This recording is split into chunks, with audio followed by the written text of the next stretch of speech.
How would you like to do $1,000 in sales, $1 million in sales, $10 million in sales? How would you like to hear from someone who's done over $500 million sales and turning your idea into $1 million business? Victoria Wieck is a true rags to riches story.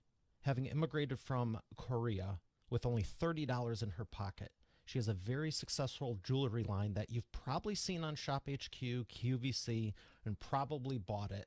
And I know when I'm searching for her new book on Amazon, the jewelry comes up just as much as the book does. But I'm super excited to have none other than Victoria Wieck on today's episode to share with you what she did to go from rags to riches and just take the world by storm, because there's very few entrepreneurs that can say they've accomplished any level of turning things around to even a small level, and she's done it to a big level. And the heart she has and the people she's helped along the way, I'm very excited to bring my friend Victoria Wieck on. She'll be right here, right after we thank the sponsor.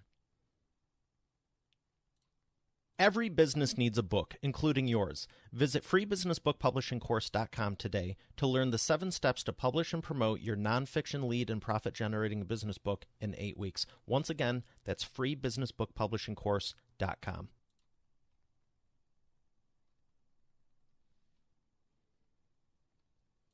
Here she is, ladies and gentlemen, the lovely Victoria Wieck. Victoria, how are you feeling today? Wonderful. Thank you so much for inviting me to on your show. It's one of the few shows I listen to very regularly, as you know, and I learn a lot every day from all Well, your guests. You do an amazing job, and I'm excited to be here. you're too kind. I do appreciate it, but I'm excited to showcase you. I've always wanted to, and I'm glad we're making it happen now. And congratulations on your new book. How does it feel to have it out there now? We talked about publishing, and I know that's your expertise, and I know you do really, amazing job at it. Thank you. I had no idea how much it actually takes to, create a book, put your heart and soul into this thing for years and years and years, and everything and Yeah, because most once you people put really the don't, even if they yeah, have the I know. desire. I had no clue. I mean, you warned me, and I had no clue. But once I did it, though, I am so glad I did it because I do feel like um, it's out there to help people who want to be helped. And um, one thing I will also tell you about this book is that I wanted to make sure that the book that I wrote isn't like a memoir.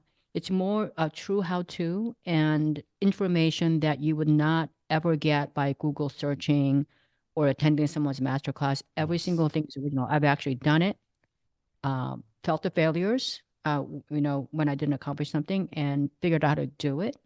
And then I'm just transferring everything that I know so that, I mean, I can't say that everybody's going to be a millionaire, but some of them could be billionaires and some of them maybe won't, quite get there yet, but it'll still be better. You're going to be richer in personal life as well as your professional life.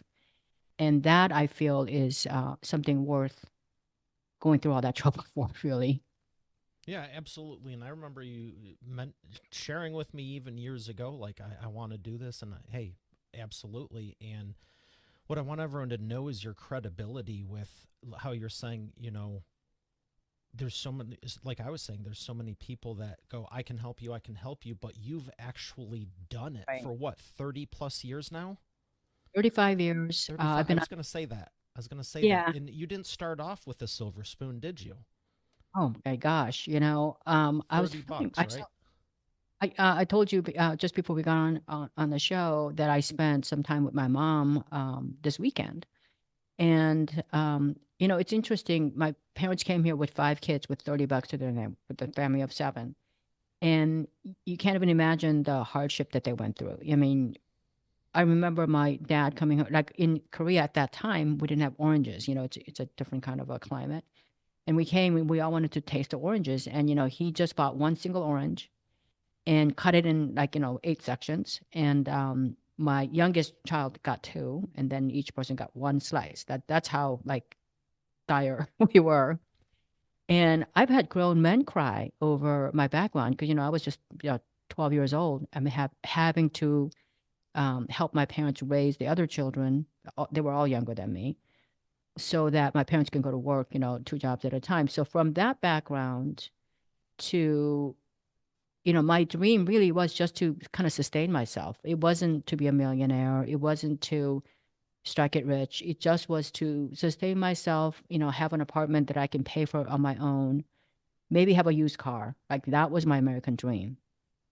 So from that humble background, um, anything over that was just, A to me, bonus, so to speak. yeah, it's an overkill. And, and I also wanted to be sure that I never lost sight of that, meaning that, I could have kept on going and said, I want to be a billionaire, I want to be the next whatever.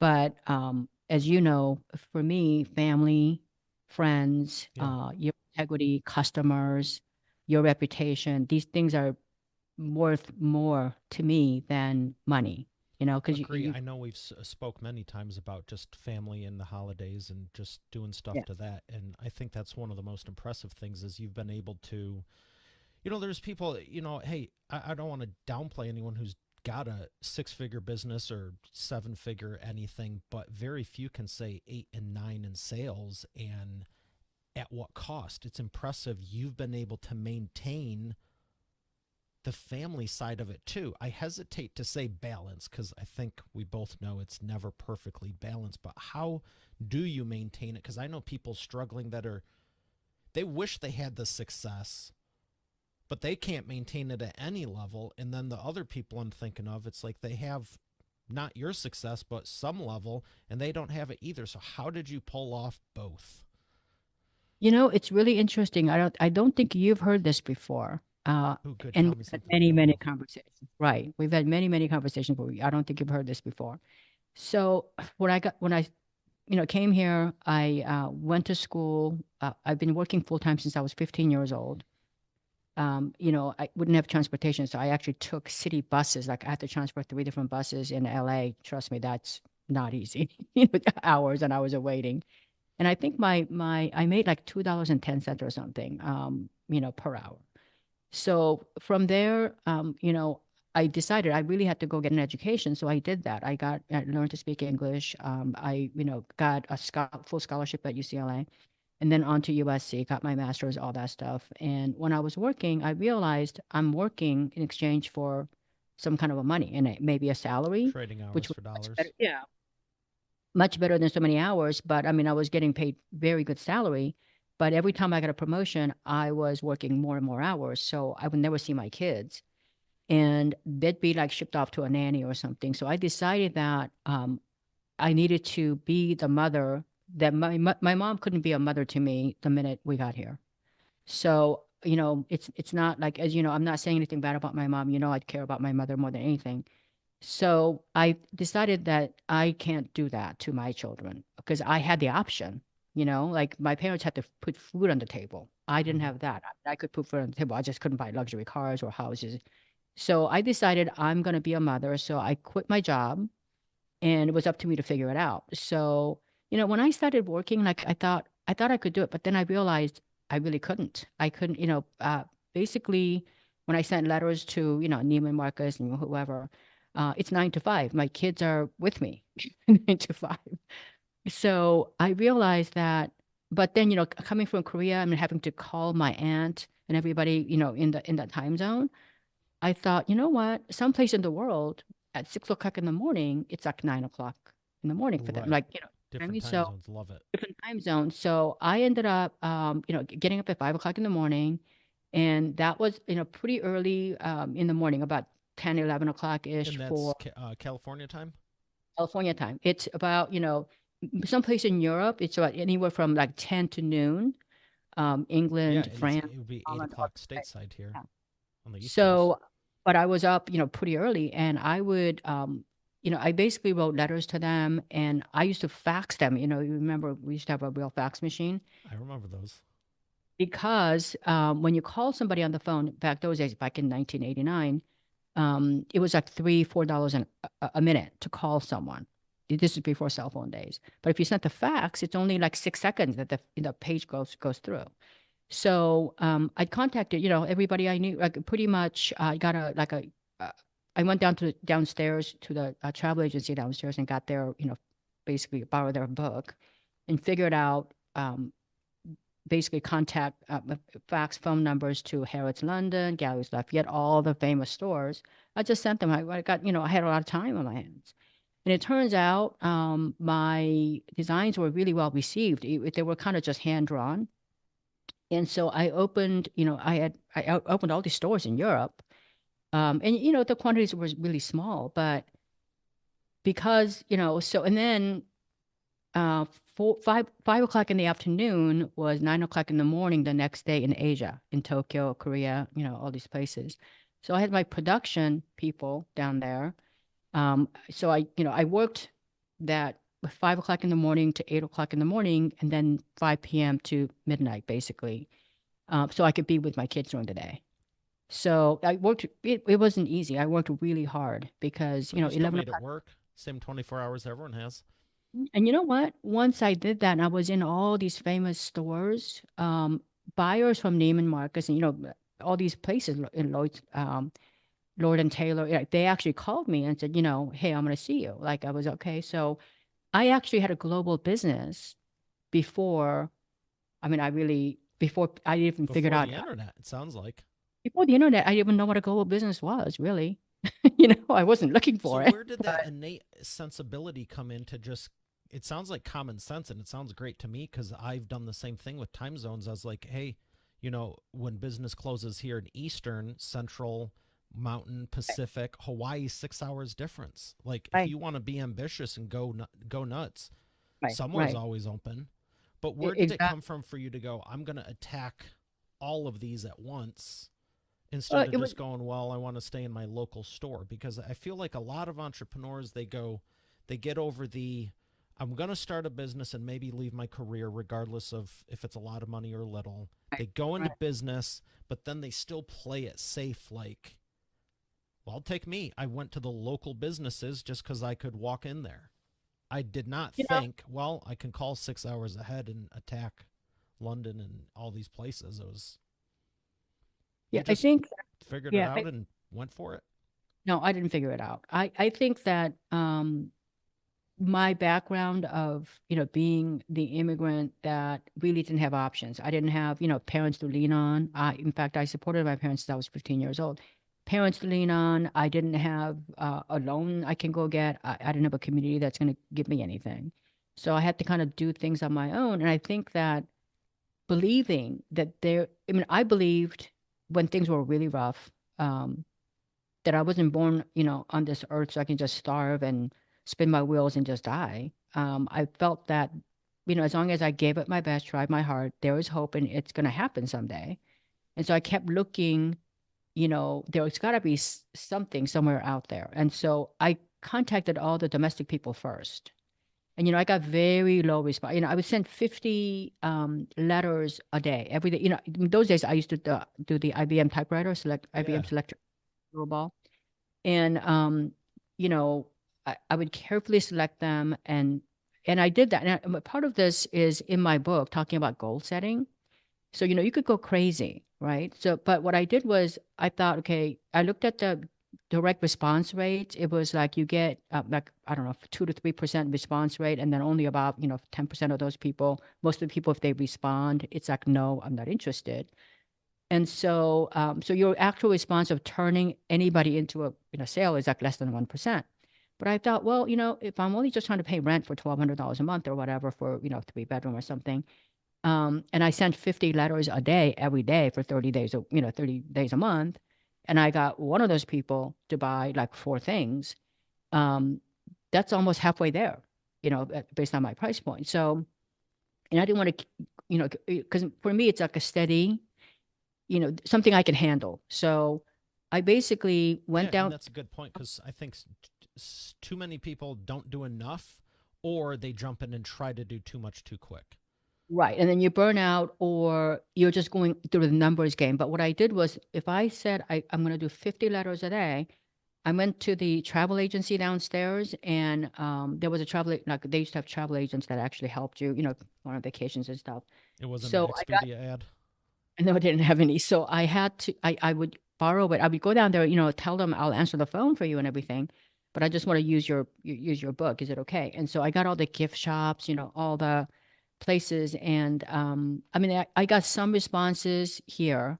And there's a lot of things in the book that I can't, obviously we don't have unlimited time here, but just like the time zone thing, once you figure out the time zone, then what do you say, right? What do you say on that fax that's going to be in 6? How do you catch their attention? Absolutely. Um, to Because you could fax or email or text or yeah, whatever the but you medium still got to is. get the attention, right? You Yeah, still got to get 10,000 people isn't as good as 100 focused with a good message.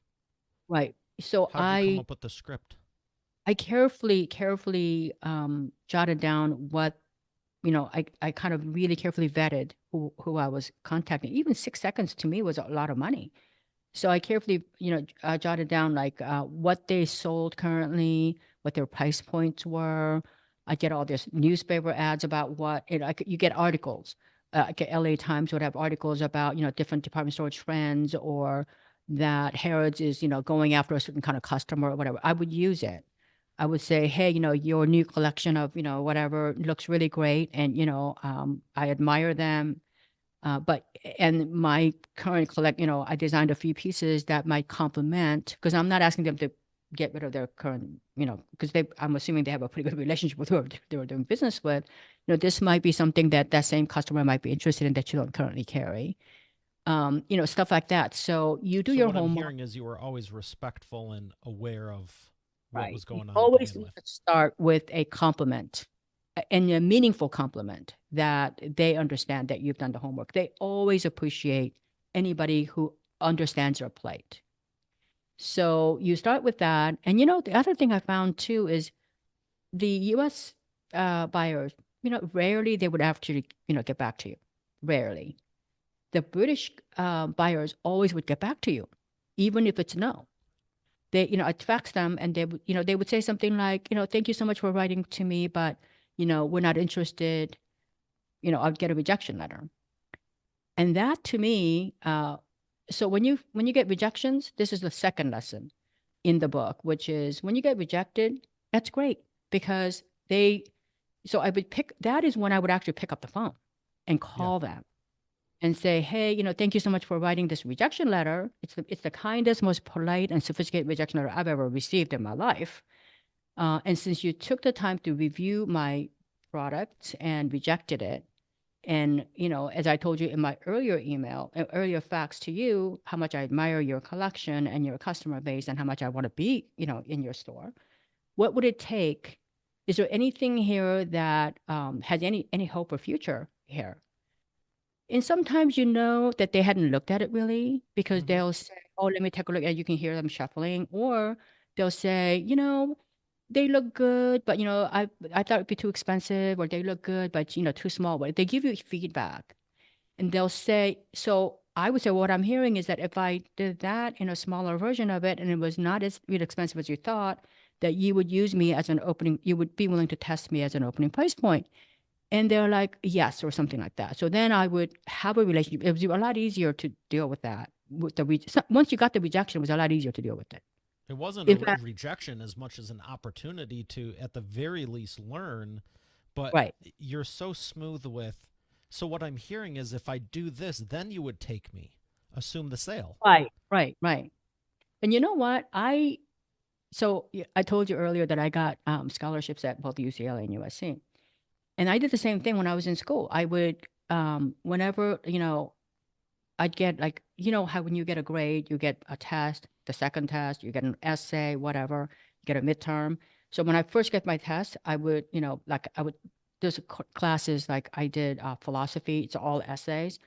And, I got like a C plus or something in that first. And I would go make an appointment with the professor. And I said, like, what is it? Like, you didn't like my grammar, you didn't like my thought process or whatever. What would it take? What are the A students getting? Right? Like, I Yeah. want to be that. And they'll tell you, well, you missed on this, you missed it. So if you're telling me that if I focused on this portion of it, So next time you're doing a lecture, I really should be focused on this. And they're like, yes, well, next time they actually look at your grade differently. They'll go, oh, that's the girl that came over. So let me take a look at it because I gave her some points and, I don't want And to now just she's like following up on it. be right. So, um, so I think that, if you, so, I basically even complimented her on the rejection letter. So I think that, there's just a lot of, like I said, these are the kind of stuff that you'll never get in Google search, right? How to, The intangibles, yeah, for sure. yeah, Because most of intangibles. that is the generic outline, like, oh, you want $1 million company? Well, get an idea, incorporate the business, get some legal structure, go sell it. Like, Yeah. obviously. Or, do some direct mail and you're going to get somebody to get on the phone and buy Yeah. everything. It's never happened to me that way, ever. I've actually Googled how to publish a book, and it's interesting that all of them are pretty much the same 12 bullet points. And it's like, okay, but what's the context for every single one? Because each step is about 30 hours of work. Yeah, and it's all like regurgitated information that is spun differently. Or, the other thing is that I wrote this book, $1 Million Passion, and I was talking about, how to start a business, how to scale it. We're going to talk about scaling in a minute. Um, and when I looked, so my publisher had asked me to do a comparable, book study, right? So what books are out there? What am I competing with? And you know what? I Googled it and on Amazon, and I found that the top 10 selling books on how to start a business and how to scale it are done by professors or people who are on the internet. Like none of them actually had a business. And I'm like, how is this possible? Like you've never actually wrote a paycheck on, how to actually make a sale to either a Professor of store, economics. a professor of entrepreneurship or something. Yeah. Well, yeah, I can teach all day long. I can come up with theories all day long. But, in reality in life is totally different. I mean, theory would be like, oh, yeah, if you call, you know, um, 10,000 buyers, okay, who has time to do that, by the way? You're going to get, I don't know, 1,000 people to, it doesn't, when they respond with all the rejections, like, what are you supposed to do with that? Right. Um, so, there's tips on how to, once you get that far and they say, I want to, you know, um, try you or test you, you then have to understand your business terms, who takes the risk, what are you have to understand what their margin requirements are. If they say they won't tell you this, I mean, buyers don't tell you this because to them it's normal. So if you say, well, this is $100 or something, Harrods London would take it $100 item and they'll sell it for $1,000, $1,200. Neiman Marcus here would probably sell it for about $800. An HSN would sell it for like 250. So but then, somebody, they're like, I used to sell duty free stores. I used to sell on the airline, in fact, duty free. I sold all the cruise lines. They'll have different requirements, margin requirements, return privileges. They all also have packaging requirements that are different because that all costs you. Like whatever, if you have to package it in a certain way, it's all cost. You have to come up with new packaging that fits them. And then you have to also understand that every business has something that's really valuable for them. For example, like Harrods London what's valuable to them is the glass space, right? Because they Yeah, only have limited. the sales real estate. Yeah, everybody in the world wants to sell them. So they're limited by how much space they have for the jewelry counters, right? Um, on in-flight airlines, it's weight because the fuel costs money. So like liquor companies, they weigh a ton versus jewelry, which is like nothing, right? And it's weight and space. So jewelry is like an ideal thing. In cruise ships, they've got the same problem, which is space and also the inability for them to actually do real time sales analysis because you could be out for a week, you could be out for 25 days, depending on Yeah. the length. So you can't restock. So it's all these things. So you as the vendor supplier brand, the minute you understand what their margin requirements are, how they package, And the distribution channel, it sounds like. yeah. So all of these, it's the more, like I said, I've had to learn it on my own. If you, as a starting business, I mean, you may be like, okay, I want to start a gardening business. I got gardening tools that's going to make everything grow. Okay.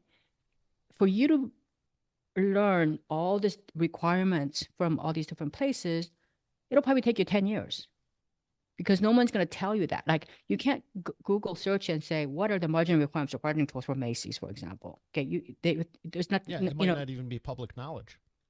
it's not public knowledge. And it might not even be some, they won't never publish it. No company will publish that. There's only somebody who's ever dealt with them would know that, And a lot of times they'll say my margin is, like, for example, department stores will tell you our margin is 60%, 55%, 60%.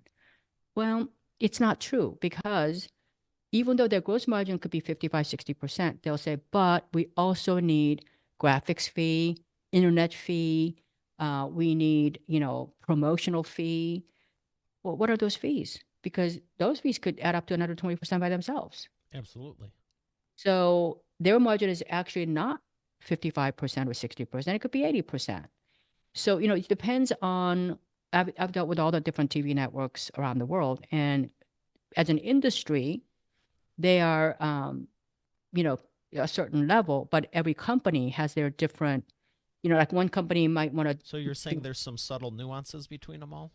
big. So I think that's why I published my book, because you you have to be aware before you quote a price. If somebody says, okay, well, I want to buy this necklace, and that ring or whatever, and you have a price and based on your cost, you might go out of business a lot sooner than you thought Yeah, because, if they don't disclose those fees and you don't ask, you don't want to take a 20% haircut just because you assumed it was here and they made it sound like it was less than it's going to be.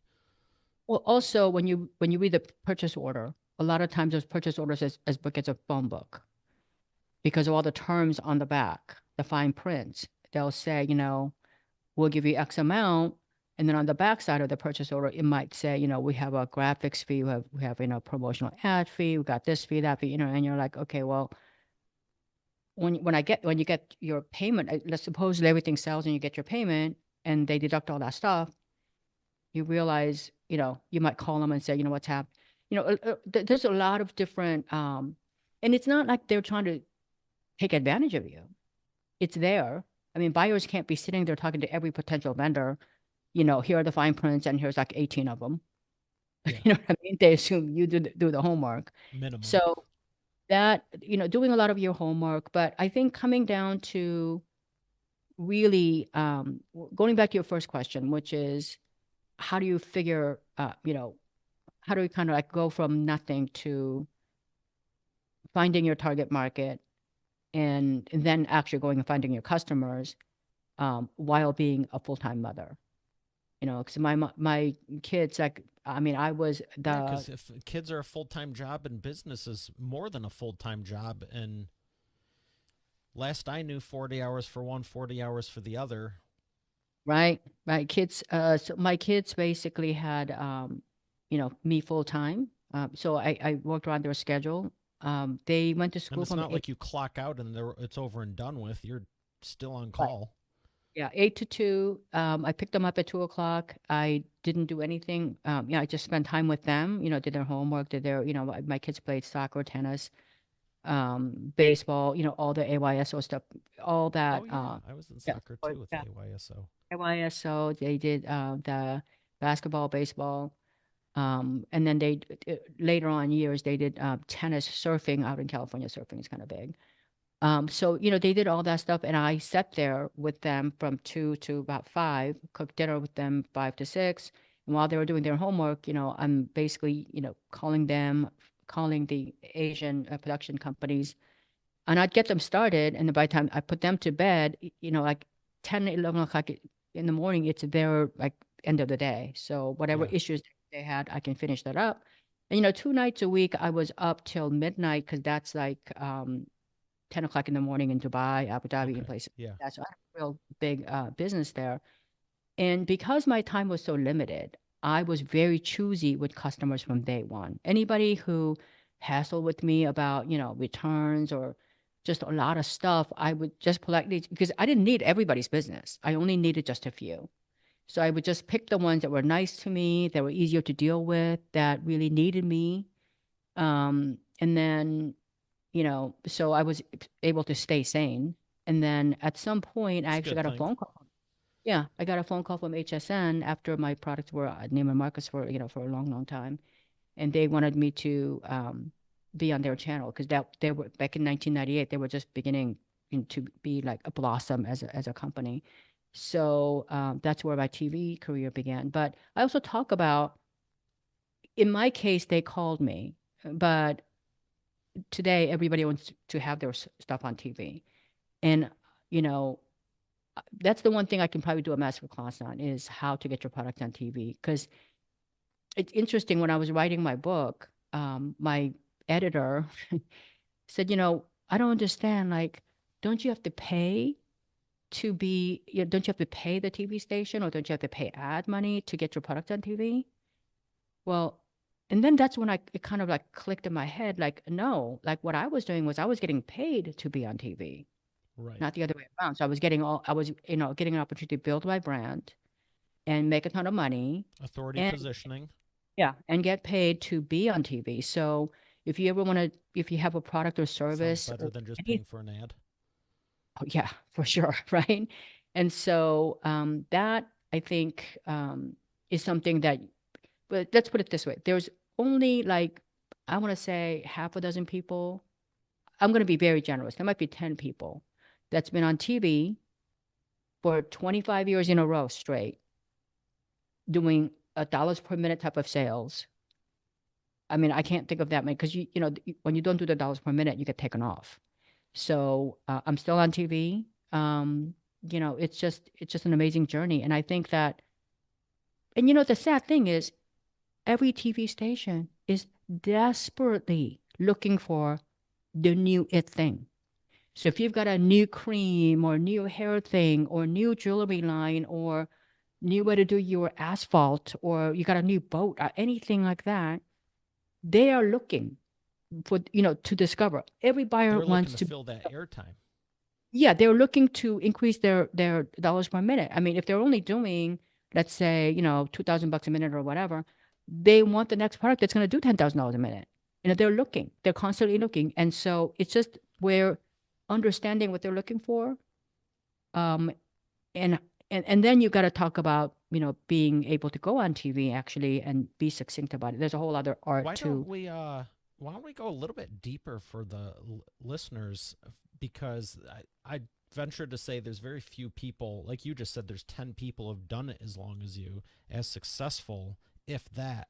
But give us a behind the scenes of what it's like doing stuff TV, and you've mentioned a few times the dollars per minute. What does that mean? Yeah. So, like if you're in the old days when you used to have mail order catalogs, they used to actually look at sales on a dollars per square inch, actually, you know.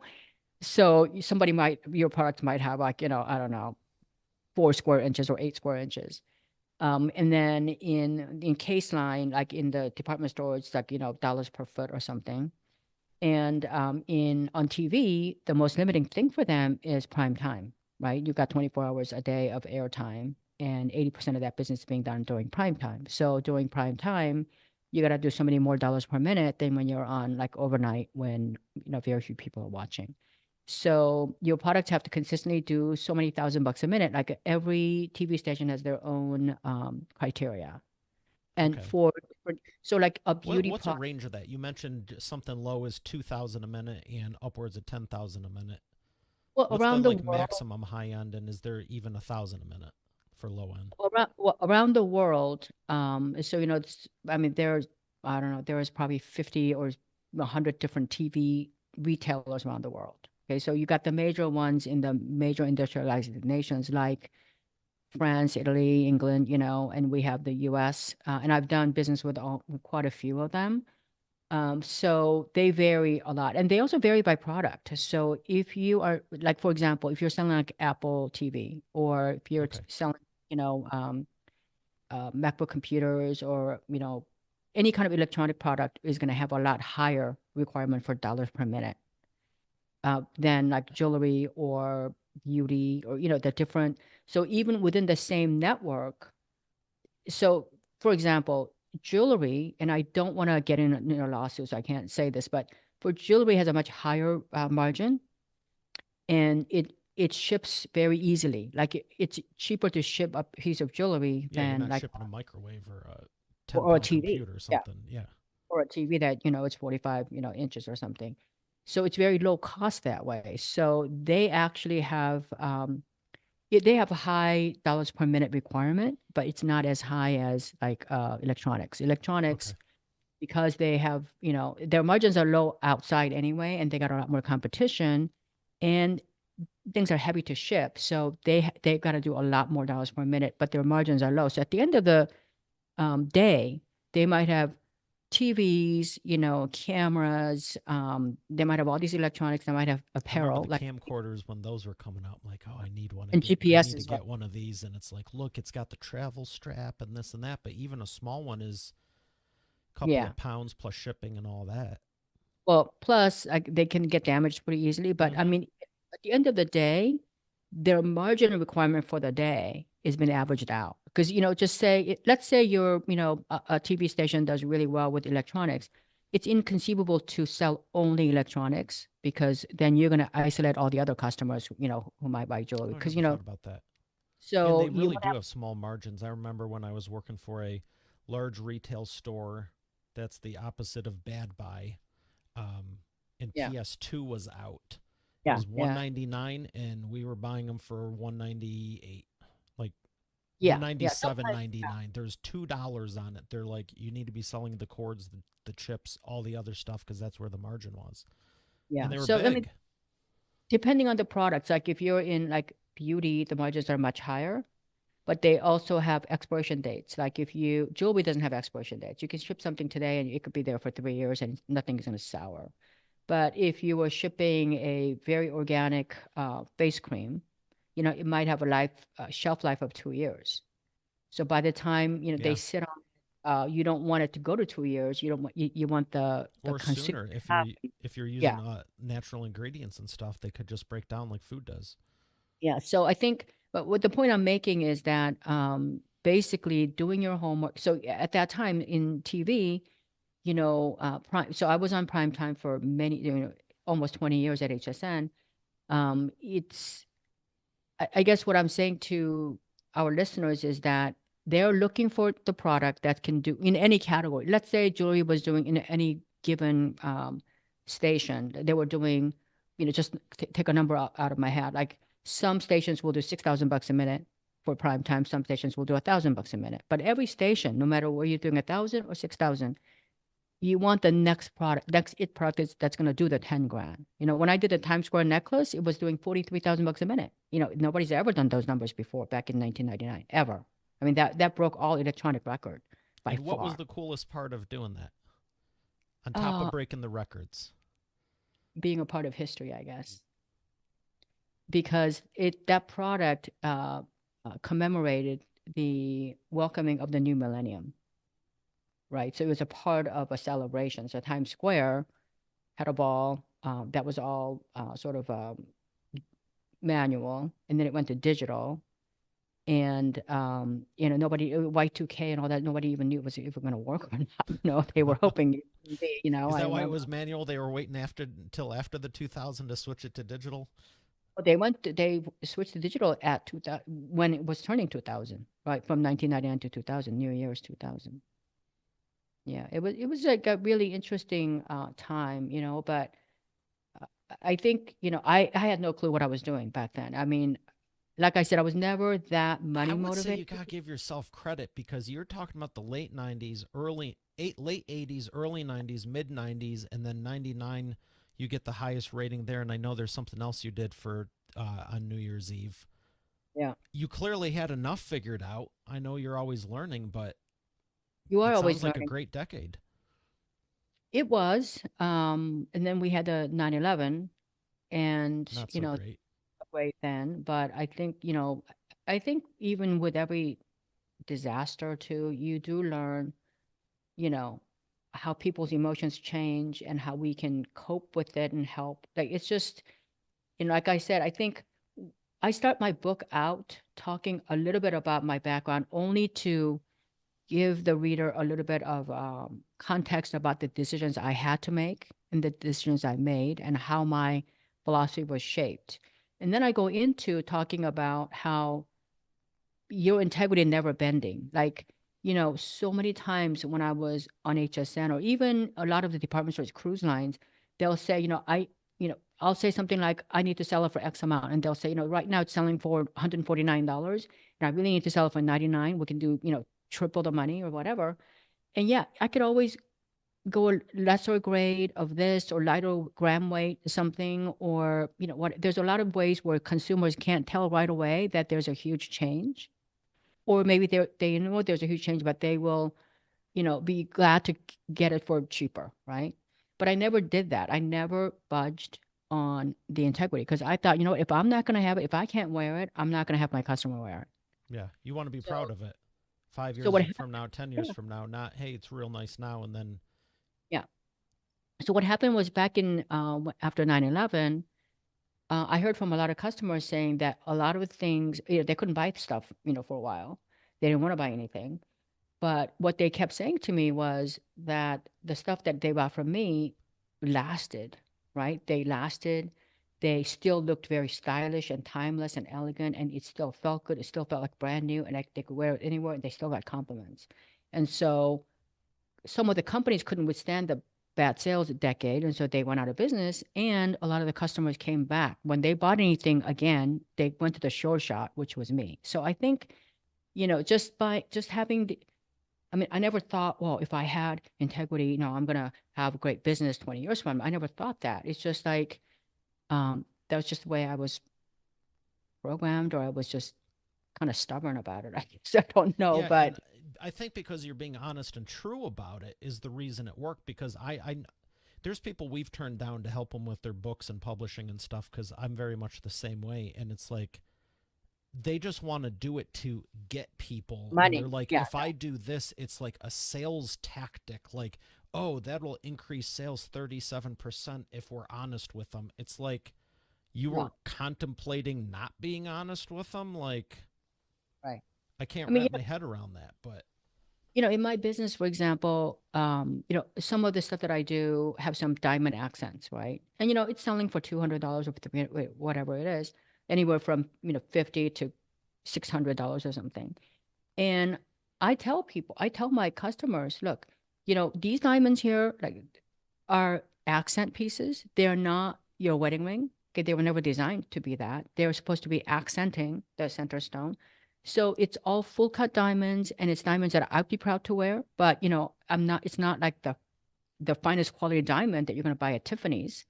So I'll let them VVS know. flawless. Yeah, I'll let them know these are accent pieces. They're good enough for me, very good enough for me to give to my mother, give it to me. So, this is what they expect, right? So, if I'm selling emeralds, where a lot of emeralds have flaws, I'll tell them every emerald is going to have a flaw. But the flaw range is this to this, and I show them all 5 type of ranges so that they know that when they get it, there's going to be a little bit of. 'Cause that's the beauty of emeralds, by the way. They're not supposed to be flawless. So being as honest as you can up front, let them know what they're getting, because I'd rather them not buy it than tell them Get it's going to be something they're they buy disappointed it, with. and then they're going to return it. It doesn't do anybody any good. So I think I purposely started my book with the emotional stuff, just being steady, how to set goals, and how to. And, the other thing really great about goals too is this: when you set your goals and it's in writing. um, I remember one time, it was probably 9/11 year. It was just horrible. Real estate was bad. My husband's in real estate business, and my jewelry business was like it took a real dip, and as it should have. And I was feeling down, and my husband said, "You know what? You your goal for last year was to do like $300,000 or something, and you did a few $1 million. And so this year, yeah, you may do nothing." But in the 5-year projection, you were well ahead of Sure. where you thought you were going to be, right? So sometimes it gives you a tool to look back and, like, say, hey, that was, I can do this. So I think that, properly setting your goals on, because when you actually say, it's like losing weight. Like if you say, I'm 100 and, I have a friend of mine who is like 175 pounds, and she wants to get down to 130. Okay, well, fine. You could go and, go on a bad diet. You could do all this stuff, or you could sit there and go, you know what? Just want to lose 20 pounds this year, right? Or, Mm-hmm. 10 pounds this year. You could Break sit it there and up go, into how many smaller chunks. smaller chunks, and you could say, she got it down to like having to cut out 300 calories a day or something and walk like, 30 minutes a day. And yeah, some days and when you have to cut out 300 calories a day, it could be a glass of wine and a couple of chips, or it could be bread with jam in the morning or whatever it is. But, some days you're not going to be able to cut it out, and some days you might cut out 500 calories. We don't know. But at the end of the month, if you instead of losing, I don't know, 10 pounds or something, you might only lost 8 pounds. That's You're still still not going to be better bad. off. You're still going to be better off, at the end of the year, you're going to be, a hell of a lot, lighter, right? Why do you think so many people in business get so caught up in the metrics? Because what I'm hearing a lot of is, have a solid goal, but be flexible with how you get there. Because to your point of 300 grand in the year and you do millions and then it takes a hit, you're still beating the spread. You're still ahead. Why are we as entrepreneurs so concerned with like, oh, it doesn't, I think it was Mark Victor Hansen when I had him on the show. He was talking about like they wanted to sell a certain number of books, like do Yeah. $100,000. They did 96 or 98. And it Okay. was like, no, we weren't bummed about it. We were excited. We never even thought this was possible. Right. I think, that's why I started the emotional part of this first in the book, because that's everything to me. Your mindset is everything. It's how you handle, you have to understand who you are. You have to understand yourself and what your end goal is. If your end goal is just to make a bunch of money, that's different than for It's very me. transactional. Right. For me, it's changing my lifestyle. It's changing my life goals. It's changing generational relationships. So for me, those other things, there was whole other issues that I had to deal with. Now, um, and I stayed true to that, by the way. So, back in 2004, I decided I'm going to retire fully. This is 2024. I'm still working. So obviously that didn't work out. But in 2004, when my contract was up with the TV station, I decided I'm going to retire fully. And at that time, the vice president that was there at the time, for jewelry said, we can't have you retire. Like, we have so many customers, your business is great, margins are great. It's not easy to find a brand that's already established that already lives at our home. It's like one of our home brands. So what can we do to, why do you want to quit? You want to go to another network? And I said, no, if I ever thought about going anywhere else, I'd talk to you guys first, because I'm so grateful for everything that they've done. And plus all my customers are there. But I need to be home, and my kids are now grown, and they're going to high school, college, and this is when they can get in real trouble. And I definitely want to be there, So um, that's when they said, okay, we're going to make this worthwhile for you. We're going to really make it easy so you don't have to do your production. There's a lot of different things that we could do to so that you could accomplish both goals. So, every time I prioritized my personal life, things got easier on the professional side. Mm-hmm. And because they actually took off a lot of that, the production quality stuff that they took over, my business actually quadrupled after I retired, really. And so that year, for 2004 to 2008, it quadrupled. So, and it was a multi-million dollar business. So all I can say is that, the first two chapters about my book, of my book, talking about just really understanding who you are, and more importantly, understanding who your customers are, and to see if there's a real fit. Because if your customers don't value quality, if your customers don't value Right. all the stuff that you've gone through, right? If your customer just wants to pay cheap money and just be one and done, then you're in the wrong place. You don't need, they don't deserve, your heart and soul all the time. 100%. So make sure that you really understand who you are, what you're willing to do, and set some boundaries. And then make sure that you then go out and make sure that your target market understands that. Because I'm telling you, like, my customers, and I thank them from the beginning to the end, the beginning of the book, the end of the book, and in the acknowledgement, they are such a gift to me. Like, they were a true gift, and are, because I meet them at airports on a flight. Like, it could be flight from here to Tokyo, here to London. I mean, I meet people like all the time that have my jewelry on, or I met people in publishing industry, like publishers who actually said, "Oh my God, I wear your jewelry." So that's just been a gift that we had that 20 years time, 25 years time now. So I guess, sh- short, but in long, that was a long-winded way of saying that understand your target market, understand what you're doing, and then go after it. And if you're willing to do that, I don't know of anybody who's written a book that's this comprehensive. Here's the other thing. I didn't want a book that is so comprehensive that it looks like an encyclopedia. That's So, awesome. I put the same thing yeah, in mine. I didn't want someone being out and about reading how to publish a book and someone's asking them if they're reading the yellow pages because, I mean, we could yeah. make it 600 pages. But that's too much to ask from any reader in time commitment. Like, I really wanted them to be able to, and just pick through it. If they want to, if you already have a business and you want to um, basically put it on TV, for example, I teach you exactly how to do that. Exactly how to do that. Yeah, and I've known plenty of brands that started that way, and they're bigger brands than mine right now. Um, and if you just want to scale your business, we're Yeah, going to why talk don't you touch scaling. on scale real quick? Yeah, a little bit. Okay, so and in the publishing business, there's all these buzzwords, right? People have buzzwords, and they've got all these like 10 steps or bullet points that everybody uses. In entrepreneurship, people talk about scaling all the time. Okay. Yeah. Main difference between scaling and growing your business is this. Like, when you first start out your business, like I did, okay, I started with just a few $1,000, and then I went to, like, a couple $100,000, and then from there to $1 million.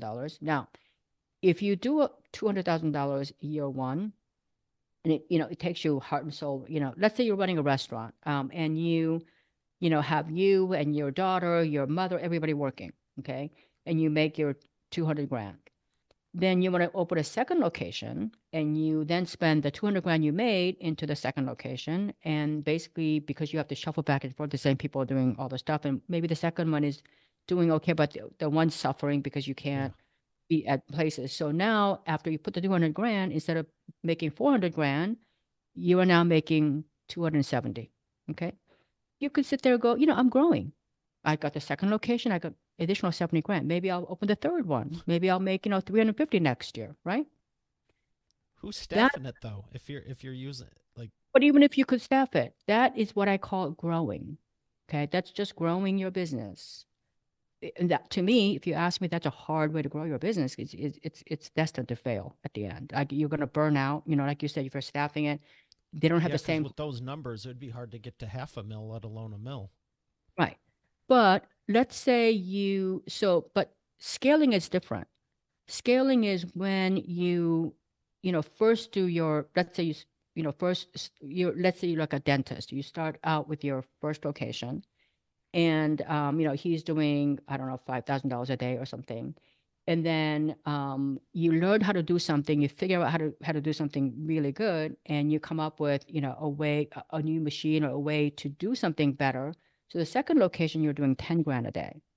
So even though you spent the money, you're doing 10 grand a day. So, like, in my business, like when I went from doing, let's say, $10 million to $50 million a year, I actually reduced my staff because they basically took over some of the production and a lot of the responsibility. That's how I was able to move to San Diego. So they, as opposed to being in LA, I had a huge staff of warehousing, shipping, and quality control, all these people.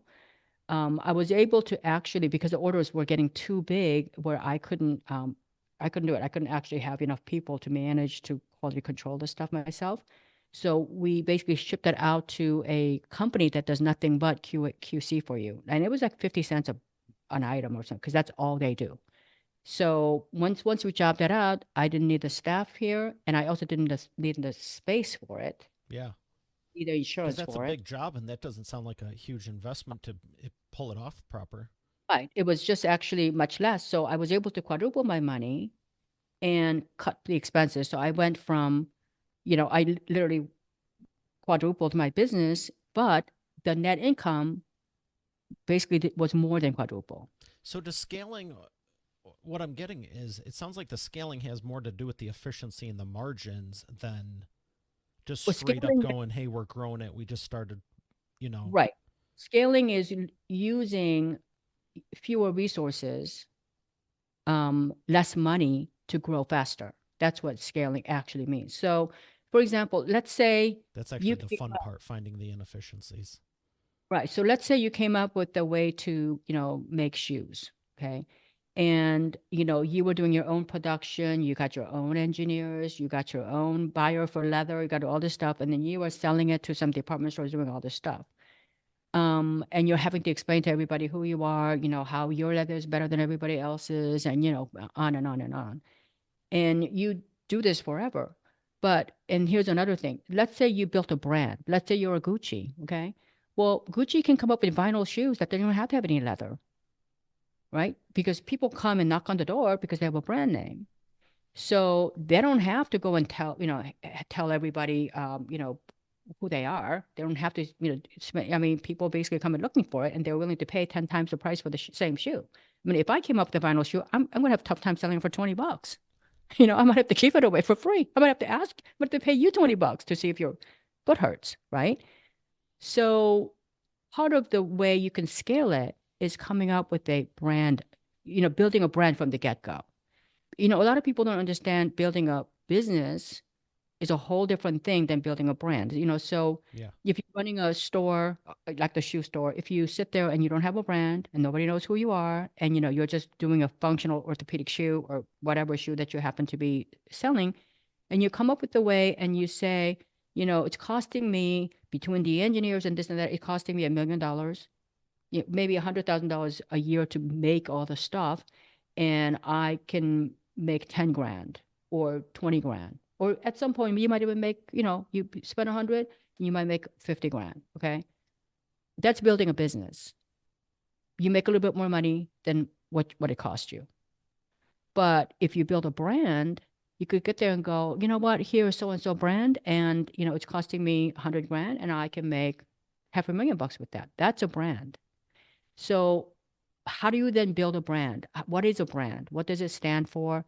And, with no money, because, if I had unlimited amount of money, like an Estee Lauder or, a GM, I could build a brand. I mean, even then it's hard because you got to really advertise all that stuff. Yeah, But and there, where do you start with it, and when do you start with it? Because I've heard so many people, even when I'm giving presentations to the audience, and they're like, "Well, you ask them, and they're like, "Well, I just got started, or I've been in business 10 years. I want to build a brand," and right, it's like, "Well, why?"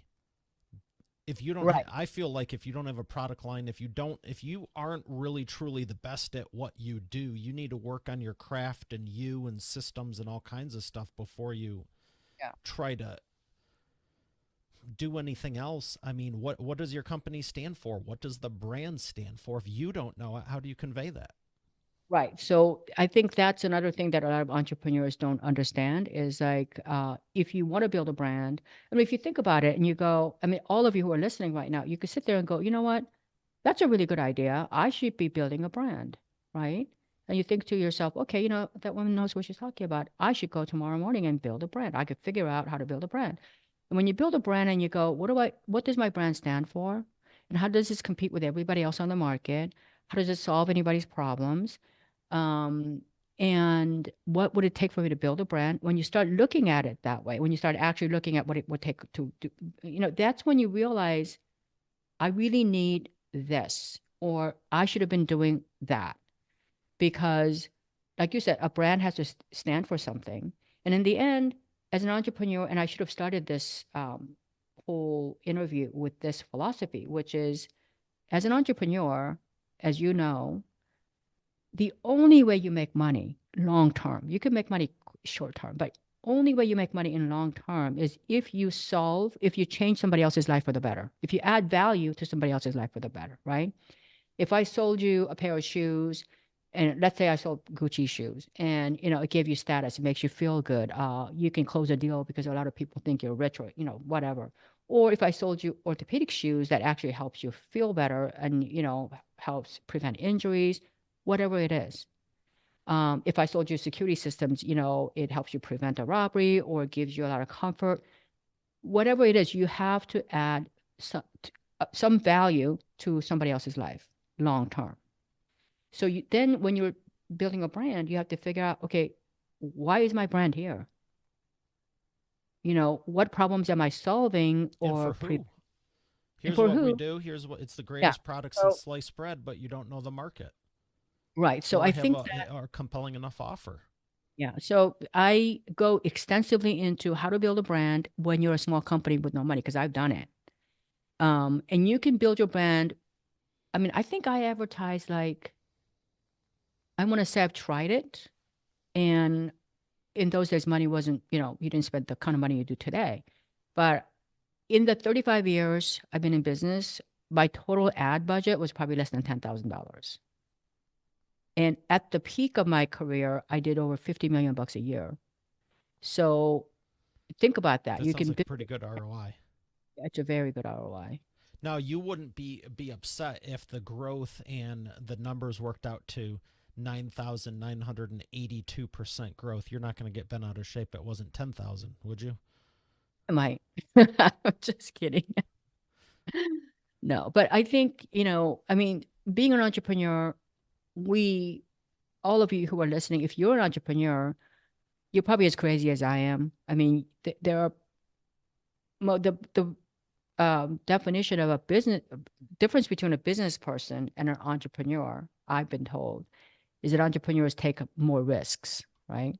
I can see that. So we, take our risks. We, put our hearts and soul into everything.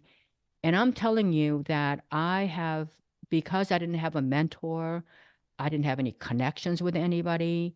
All I had was, hope and guts and grit and desperation, basically, and some common sense, that I've had to learn all this on my own by trial and error. And I'm going to say to you, I've been very privileged and I think I've been very lucky. I mean, I'm not going to ever discount that. I kind of hit the jackpot, whether that's divine intervention or just pure luck, I don't know. But I will tell you that I've traveled all over the world.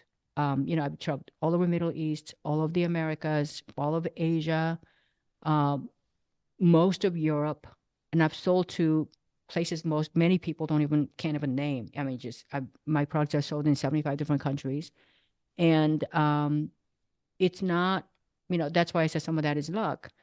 That with every customer.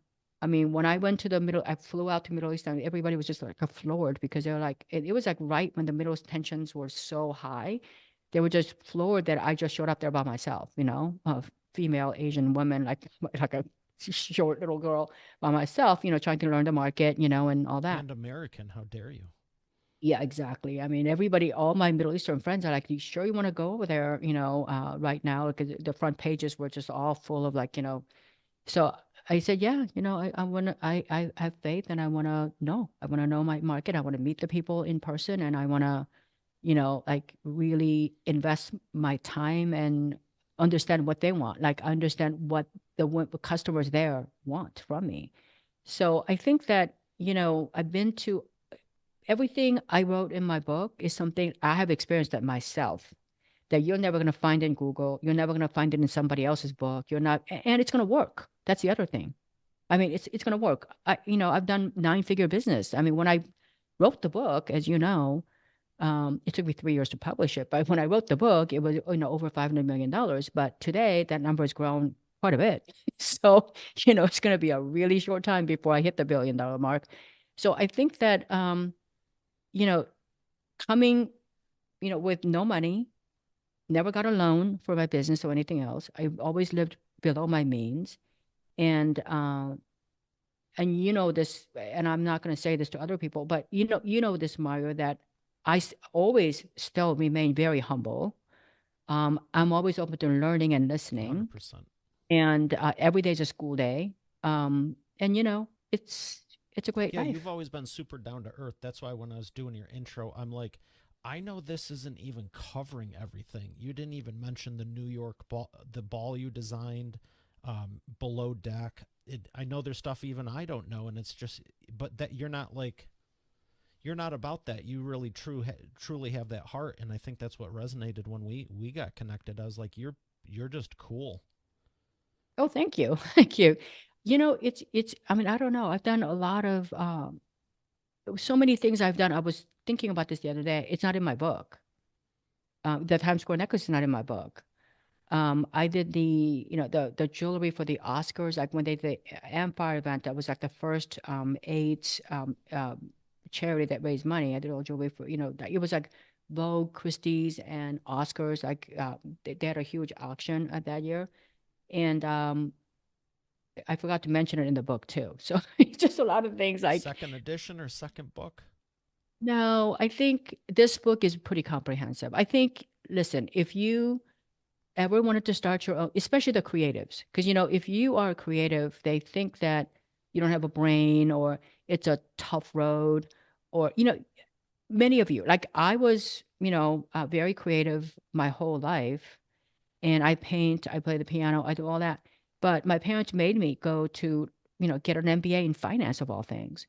And yeah, that's the best example. I got straight A's. I actually got a scholarship, a fine school. But if I had to manage money for a company, that company would be bankrupt like in 10 days. Trust me, like I'm horrible at it. If I had to be like, if I was in a government job, this country would be bankrupt. So I think that if you're in a creative business, creative world, you might be an inventor, you might be a painter, you might be a gardener, you might be a landscape architect, or you might be a chef. You might be, a carpenter. In fact, I have an example of a carpenter and somebody who like wanted to open a restaurant, that they test marketed everything and got their customers without ever opening their first, before they got their first store, before they got their first location. Oh, no kidding. Well, yeah, there's all these different ways you can test market and get your business down pat before you start advertising or getting your location. Because hey, you can be to get a location, you might realize like you should have opened at, another town next door or Yeah. whatever. You're stuck in a 5-year lease. Why? Because when you're dealing with the physical brick and mortars, it's about the foot traffic coming through there too. Right. But also, like if you're a carpenter in a brand new town, how do you, let people know you're there? Right. There's a lot of different ways you get PR, because I was always very scrappy when it comes to getting PR. I was just And thinking, I was going to make a joke about guerrilla marketing. And when you said if you're in a new town, I'm like, well, you could hand out stuff on the street corner when people are stuck at the red light, or just hammer a tin trash can and let people know and hand out business cards. But the reality is, some of that stuff's more effective than, do $1 million ad campaign, plan it out. You're talking to the wrong people and it hits 1/10%. I mean, yeah, I got in the book, there is an example of a carpenter who really, truly is very talented, like carves, not just like, I mean, amazing. And he came to a new town because basically his family moved, and he had a broken relationship or something, and he needed to move. Came to a whole new town where nobody knew him. And then when he wanted to start his business, basically he ended up, starting from scratch. And I think within a couple of years, he's now doing these multi, 10, $20 million homes. And, just like he today has like 26 people employed doing that. So, I mean, just a lot of different ways. You got to think outside the box a little bit. I just tell people, you know what? If you start your business with 50 grand, you don't really start thinking until you lose the 50, right. until you're down to nothing, and then when you finally get a second chance, and, your mom or whoever says, don't give up, don't give up, you're almost there, and you're hanging on, you're just waiting for that next mistake for you to shut that down emotionally. That's how people think. So I That's just the tell people, point where you're going to succeed no matter what, or you're going to give up on it. so I mean, especially for those people who are creative, um, this book is definitely for you, because I understand how creative people think, and I understand, because even now, after 25 years of straight every month being on TV on $1 per minute, where you're being judged by that. And I think I shared this with you before. Like when I go on TV again, like next month I'll be on for like 9 hours or something. every minute I'm on, I'm nervous because even after all these years, because when you've had ups and downs, Wow. you're an entrepreneur, you never think, like, I always think, oh my gosh, what if like they hate this collection? What if I totally misread the market? Or what if this turns out to be a total dog? Like, what if it completely like fails or something? Like, you think about that, these doubts kind of seep in because that's our nature to survive. Mm-hmm. And so I talk a lot about, how to hang on to that hope. And when a hope is just pie in the sky and you being stubborn, or when a hope is actually validated with your skill set and patience. Yeah, and That's putting in the work behind it. It's not a it's more of a timing thing. It's not will it happen, it's just a matter of when. Like I'm doing everything that's required. right. Right. And it's not an overnight thing. And I don't want to, you know, let anyone think that you buy the book and you're going to be a millionaire. But I do think that if you're willing to work at it and you follow, it's just really common You sense. at least have A a lot. game plan that I remember when I started, it was like there's no rhyme or reason. There was one Right. year, my whole game plan that no one gave me, it just was logic. I Yeah. think in 2008, I go, I didn't get the result I wanted the last year. I'm going to do literally the opposite of everything. Now, Yeah. that made me take more risks, but some of Yeah. the stuff that was working, I didn't really have the foresight to go, maybe you don't change that. I wasn't cherry picking. I literally just did opposite of everything. If I said no to this event, I said yes to it. You know what I mean? And it just changed up the variables. You got to do something. You can't play it safe like that. And it's interesting I'm a little surprised about the TV comment you just made because I thought that a couple hundred episodes ago because I have so many of the show now that I used to get nervous and everything and I'm like why am I still even before you got on I know. I I've see known that. you, Yeah. I know what Yeah. I'm doing, and I Mhm. just like was like but you know what, it means we still care. We when you do. And when I you don't think, get yeah. that nervousness it's like whatever happens happens and it's like that's not usually the best quality. Or Yeah. you're I at think, least going through the motions or something. Even if it doesn't yeah. completely blow up, it's just going to be flat. I care. I care. And I think that, being nervous, and I know a lot of people who've been on TV for like 2 years that are about to get off, and I know that they'll be about to get off, like just by looking at it, that they have all the confidence in the world. I don't know why. Um, Do you when think somebody some who's of it is a degree of acting? Like it's just they know how. I mean, like literally actors who can go, this isn't my personality, but I literally become someone else. Do you think they're just putting on like too much of a show that is a drain on them, even though they can pull it off flawlessly? they could, but I think one thing I did learn though, and one of the reasons why I think my brand took off the way it did on TV is that our any customer can see authenticity, or somebody who's not authentic Yeah, you acting, don't want to they be can disingenuous. so quickly. Yeah. So you just can't fake that. When you're on live TV, if you're not authentic, they can see it. And, I don't know. When I was in HSN, I think I was across like every movie star there is, selling jewelry. I mean, look, I'm not gonna sit there and say, I'm gonna be on the next movie and I can act just as good as they do because I'm not an actor. I can tell you I'm gonna suck if I ever got a part in anything. Even a one-liner, I would suck. So why would some of them think that they could just, design jewelry, wake up in the morning and just design jewelry because Right. they wore a few, designed by some of Live us. is different than pre-recorded too. It's one of the reasons, truthfully, I decided to do live from day one Yeah. because people show up differently, if nothing else.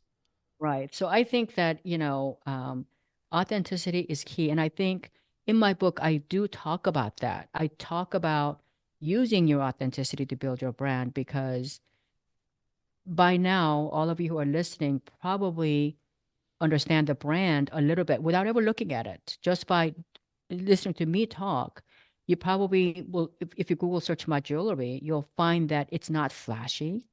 It's It's very pretty. high quality, timeless, elegant. respectful, always a little bit of discipline. Even when things are big and bold, they're still very disciplined.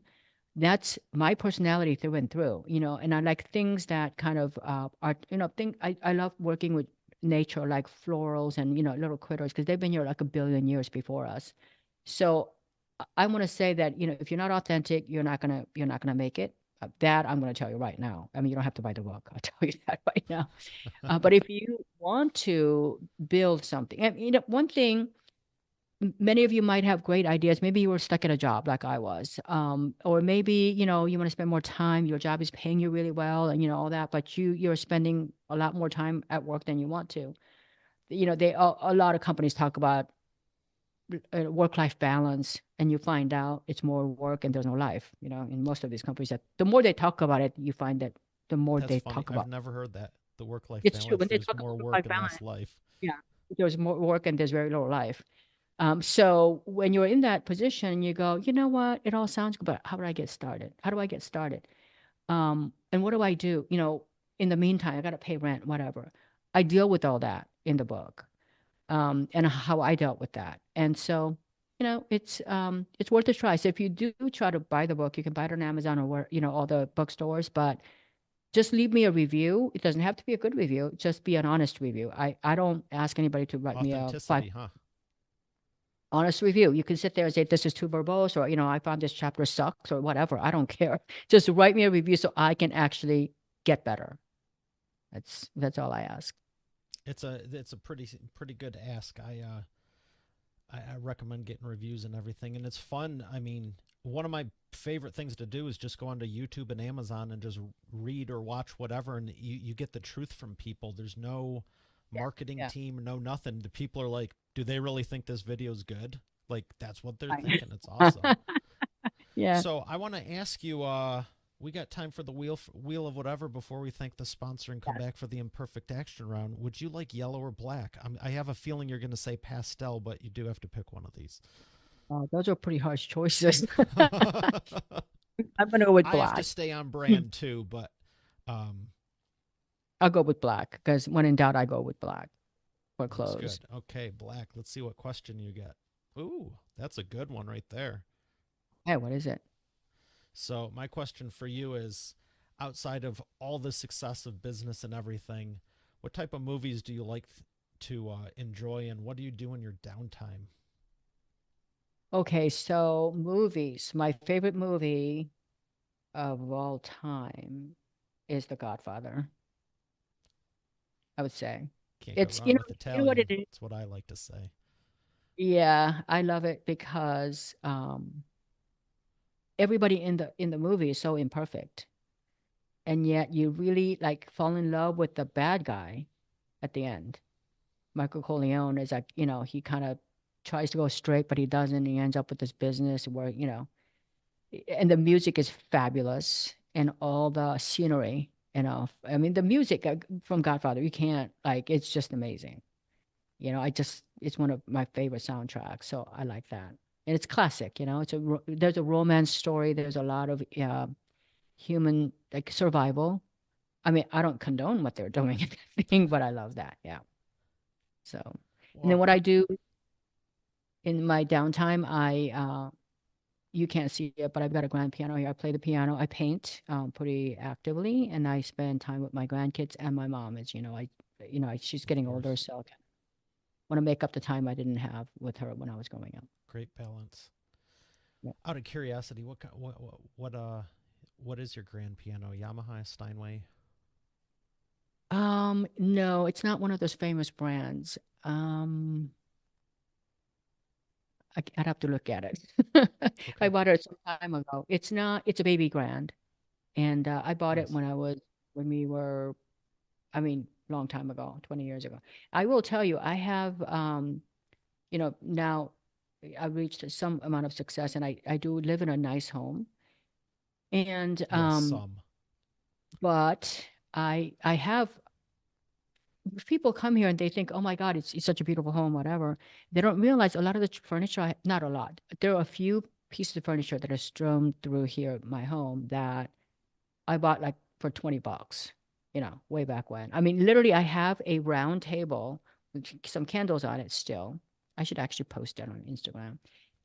That they're just like pressed boards, like a circle pressed board with like legs that are on it. Like before you paint it, it's just like pressed board. Like it's actually kind of like now, not even flat after all these years. So when my husband and I first got married, we didn't have any money, and I went to like what we consider like a lumber yard, and it was already cut there, and I bought it. And so what I did was we couldn't afford like a table, so I bought it, and I went to the like a fabric store. We used to have a lot of fabric stores Okay. back there. And I would buy the yardage that was left over and I sewed it a table cover. And so, what's underneath, nobody knows. And when we moved here to this house, which is, a much nicer house than I've ever owned, um, the furniture mover was like, "You sure you want to take this thing?" And I said, "Yeah, I do." There's more meaning to That that than anything reminds me, else. yeah, reminding me of how I got started. And I have, a few other pieces. I've got a old TV that like I think if I turn it on right now, it would just have black and white snow on it now. This But is so surreal.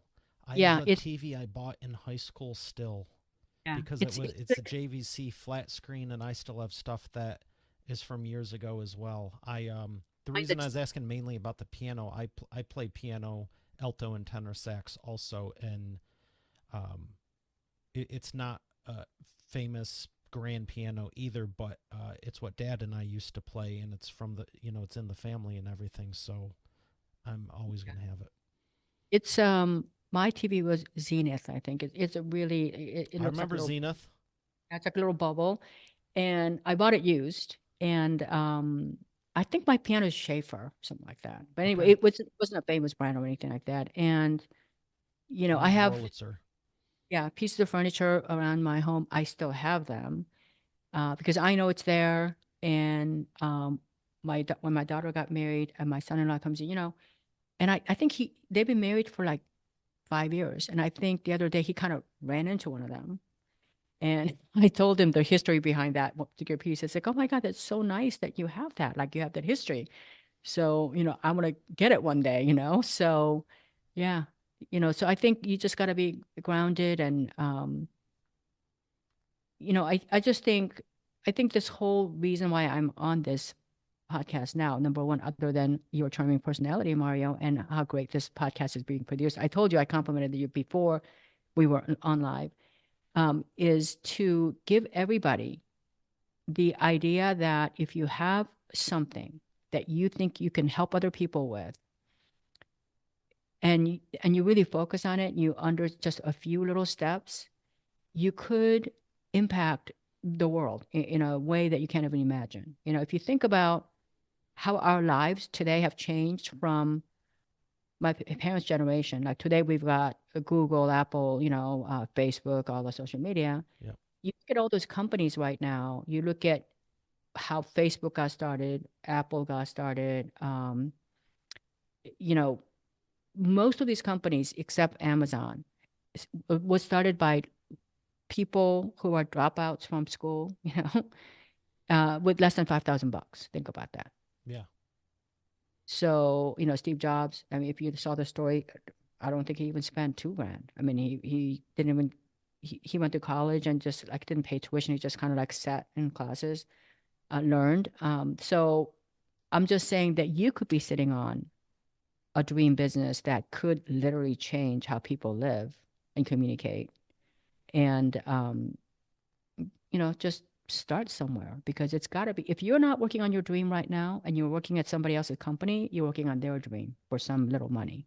And if that's your thing, go for it. But no, it wasn't my I don't thing. want to say unacceptable, but maybe not encouraged.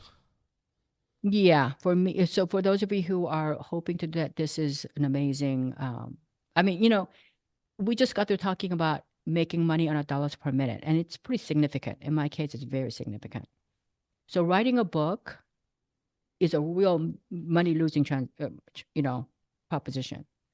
Um, but I didn't do it for the money. I did it to help people. So, And that without a doubt comes through. thank you.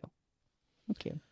Let me ask you this: a couple last things. What books have you have helped you the most in your business journey? Oh, there's been so many. I want to say well, one book that I really like a lot for those of you who are starting out now, is a book called Tipping Point. I don't know if you've Oh yeah. I love that book because it talks about how you build your business until that tipping point, and then everything is becomes easier. Um, It the is Good more to fun on that side of it. Yeah, The Good to Great is another book that I love. It's about how when things are good, like you're making 100 grand a year, or you're making 200 grand a year at a company, um, you don't think about greatness because things are good. Like schools in a lot of schools in America are failing, but because it's better than some countries or other places, we don't ever fix it. Yeah. We don't ever think about how great it could be, right? So, and I think it's good because and it talks about real life companies that actually were good and then they actually ended up going bankrupt because they didn't think about great. And so, it goes, and then it also goes through the companies that actually, even though things were good, the founders kind of, or whoever changed it, thought that things were gonna go bad at some point, and so they took drastic action and made it great in many cases. So, I love books like that. And I read all the time. I like this year I was looking at my Amazon account about all the books I bought. I think this year, and this is February, I read already like 30 books. Oh wow. I read a week or something, and I read a lot of books. I'd say I read about 50 to 70 books a year, Jeez. more than one book That's a a lot. And I'm a Mhm. publisher. Yeah, That's a lot. I got to ask you, I'm just throwing this one in here. Book or audiobook? it depends on the book, right? So I would say for business books, I prefer audio, Okay. but because sometimes it's easy. I mean, it's hard for me to like sit and like read a book, with grandkids running around, whatever. So if I'm driving or, to see my mom, or even when I'm at night, everybody's asleep and I don't want to have the light on, I still listen. And I've had books that I listened and then I still went out and bought the book to go back and, look at the charts and things like that. Yeah. But if it's a fiction, I prefer having the book there, like because I tend to read those when I'm on vacation or when I'm in the backyard, by the pool. I don't want to have a device on me, so it's Yeah, just I'm the same way. I prefer the book as I call it, but also follow along with the audiobook because you can still highlight and do different things. But yeah, sometimes it's nice to just get away from all the lights, camera, action and just go, a tree, a bench, the boat. right. That's it. Yeah. Physical So, book. Well, thank you for that. Where would you like people to learn more? yeah, go to I guess the best thing to do is go to Amazon.com and look at A Million Dollar Passion. And like I said, if you read it, please go ahead and write a review. And you can also go to victoriawieck.com, and you'll read about this book. And I actually wrote a science fiction as well, and that all my jewelry and my background, other stuff. And if you want to have questions about anything that you and I discussed here, they can just click on contact me and write me an email, and I'm more than happy to answer any questions. Excellent. Well, I'll make sure that's on eainterviews.com for your show notes. But thank you so much, Victoria. It's been an absolute pleasure as always. Thank you. Thank you so much for listening, everybody, and thank you, Mario, for inviting me to your amazing show. All right, Expert Authority World, we have another great episode here today. I'll see you on the next one. Have a great day.